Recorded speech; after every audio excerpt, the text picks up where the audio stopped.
Chapter 1. Need a hand unpacking? So this case file lands on my desk. Picture this. A guy and his missus blow a decade's worth of savings on one of those trips of a lifetime. You know the ones. Your promised sea, sand, sun, and not a hell of a lot else worth shouting about. Where did this couple head in their golden years? Not the place that gave the world the bikini, but the one that made it mean something. Never understood why some guy named swimwear after a nuclear test site. I guess it's something to do with the triangles. Same shape as makes up most of those yellow warning signs. Well, the plane touches down in Inouye International Airport. But it's a time of year when Honolulu is doing its best impression of Manchester, England. On a bad day, the passengers clear customs.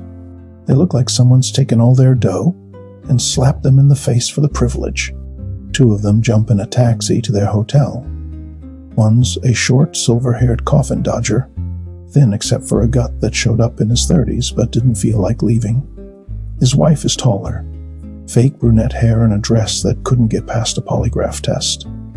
In their room, she throws open the curtains.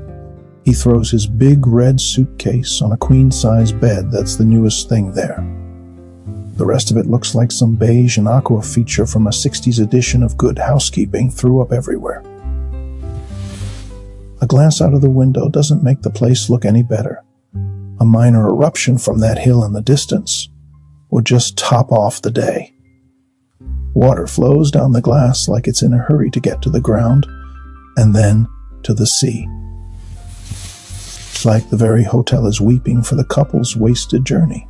They said it would be humid, he says, resignation in his voice. He runs a hand through his thinning hair. Humid? She stares daggers at him, like this is his fault, like he spent the week prior commissioning silver iodine experiments, just to piss her off. This isn't humid. It's soaked through. What's the big deal? He asks. Weren't you going to spend the whole week in the pool anyway? She shakes her head and turns back to the window, not sure what disappoints her more, the weather or the husbands. Someone should have told us when we booked that they had a rainy season.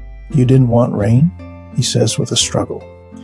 He tries to lift her case onto the bed. We could have gone to one of those desert places instead. The case is crazy heavy. Maybe someone between departures and arrivals had set her belongings in concrete, just to screw with them. For a moment, it's a close-run thing as to what's going to happen next. Either the bed's going to collapse under the weight, or he'll end up with a hernia. What now? He asks. I gotta take a shower. Get some of that aeroplane off me. He unzips his own case on the side of the bed that's been his for 10 minutes, but also for the past 40 years. I'm interested to see what food they have here, but I'm warning you, if everything's made with that state fish, I'll just be having toast. I can say toast.